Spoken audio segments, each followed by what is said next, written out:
What's up guys, it's Luke here from DLC, back with another video. Today we're going to be talking about 6 conspiracy theories about the Madeleine Mccann disappearance. 10 years ago, 3-year-old Madeleine Mccann vanished from a holiday apartment in Praia da Luz, sparking one of the largest missing persons hunt in the history of missing persons hunts.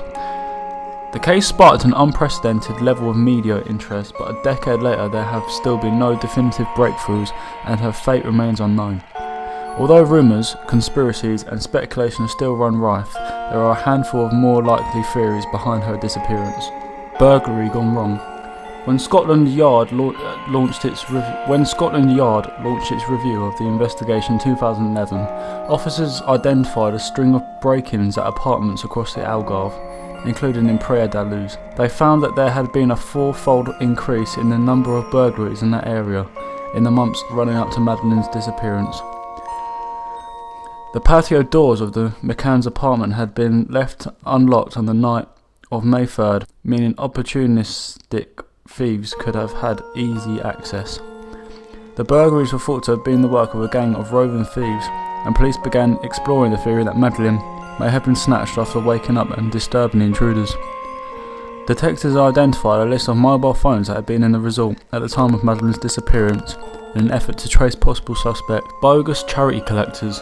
In 2013, Scotland Yard announced that investigators were looking into the activities of a group of bogus charity collectors who had been spotted knocking on doors in Praia da Luz around the time Madeleine went missing.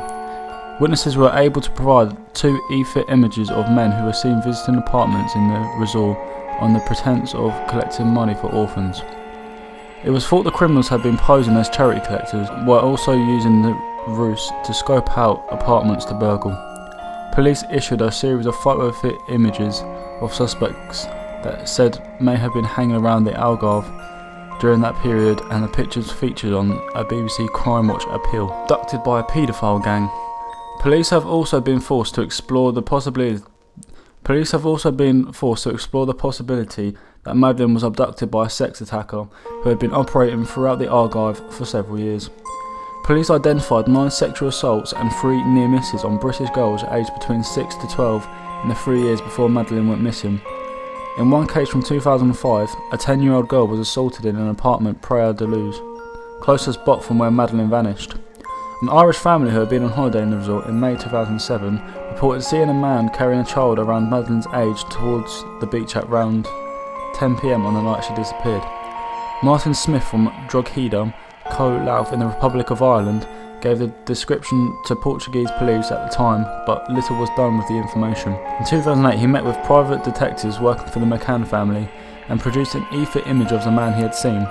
The image was not placed in the public domain at the time because it was thought Madeleine had been abducted almost an hour earlier. In 2013, police admitted that the original timeline was probably wrong and the image featured in the Crime Watch wandered off. Another theory that has emerged is that Madeleine was not abducted from the apartment but was actually snatched or came to harm after wandering off. The 3-year-old was asleep in the ground floor holiday flat with her 1-year-old twin, brother and sister, Sean and Amelie. Her parents Kate and Jerry were having dinner with a group of friends at the complex's tapas restaurant around 50 yards away. While the front door remained locked, the patio doors were left open so the parents could slip in and out easily to check on their children's welfare. It has since been suggested that Madeleine may have woken during the evening and got up to go and look for her parents. Had she negotiated her way out of the apartment, which was the last one on the block, she could have wandered into the main road and been hit by a driver who then panicked. Alternatively, she could have then been snatched by an abductor, but for the theory to be plausible, Madeleine would have had to close the heavy sliding patio doors behind her, something which seems unlikely. Taken to North Korea by people traffickers, there have been almost 9,000 supposed sightings of Madeleine Mccann around the world since her disappearance 10 years ago. One theory that emerged was that the 3-year-old was targeted by people smugglers who whisked her away to nearby Spain and then across the Strait of Gibraltar in North Africa. Gangs known to be operating in the region could have concealed her easily and then moved on to avoid detection. Investigators working on the case have explored numerous leads in Morocco, including several sightings which initially looked very promising. In 2007, just months after Madeleine disappeared, a tourist took a photo of a group of women and carrying a blonde girl who bore a striking similarity to the missing youngster.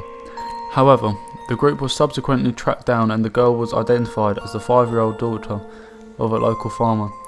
Morocco and neighbouring North African countries have remained key areas in the ongoing investigation. Anyway guys, I hope you like those quick, brief conspiracy theories on the Madeleine Mccann case. If you want to learn more about the Madeleine McCann conspiracy theories, I'll leave a couple of links down below. You can go and check out some articles. If you like this video, like and subscribe if you're new, and peace.